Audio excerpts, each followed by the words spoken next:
So on the Vibe motor, this you'll want to replace if you go to put the phone on silent. Maybe you switch the silent button and the motor doesn't respond.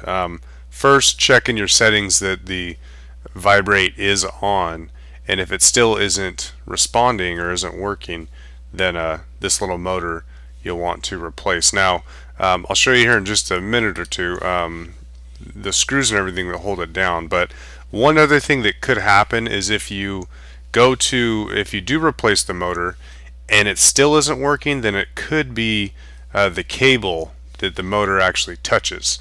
So I'll show you that too here in just a second, but we'll go to the close-up here, and I'll show you on here. We're actually going to have 3 screws.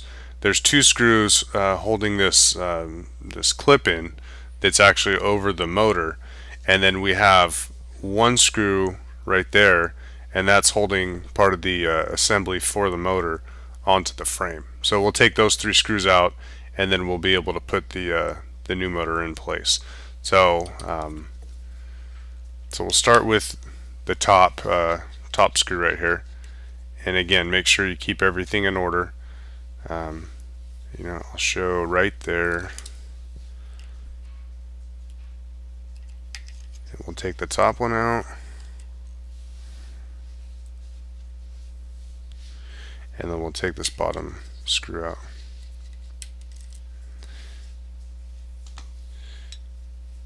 And then the motor may fall out, it may not, I'm not sure.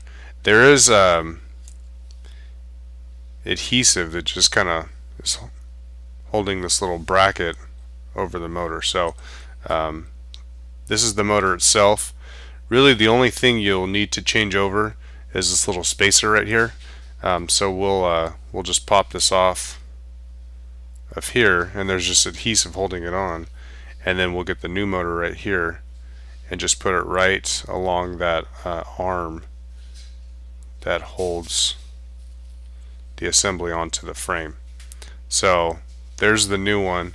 I'll go back to the close-up here and show you those 2 contact points that touch the motor. So right there are the 2 points, and if you've changed the motor out but it still isn't working, then this whole cable, which is the volume power cable, you'll want to replace. So if you need to change this out, you can watch the volume power cable repair, but those 2 contact points are what you would need to replace.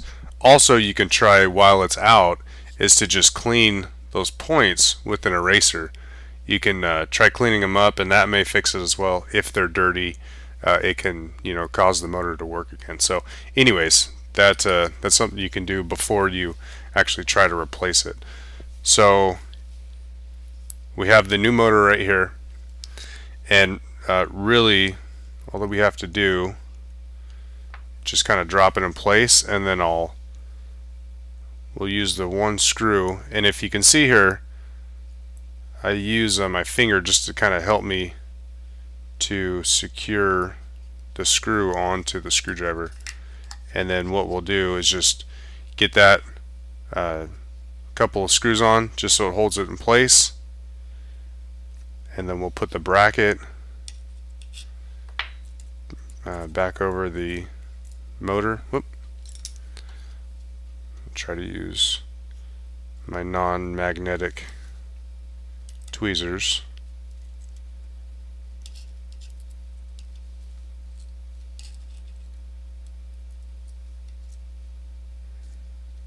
Okay, kind of get it and just hold it in place.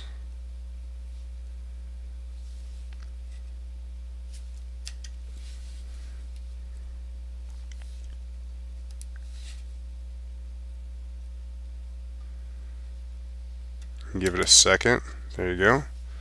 Couple of screws just to hold it in place, and then we'll tighten the bottom one down, tighten that one, get those in place, and then we'll tighten that one back down. And again, test it, but that should take care of replacing your motor.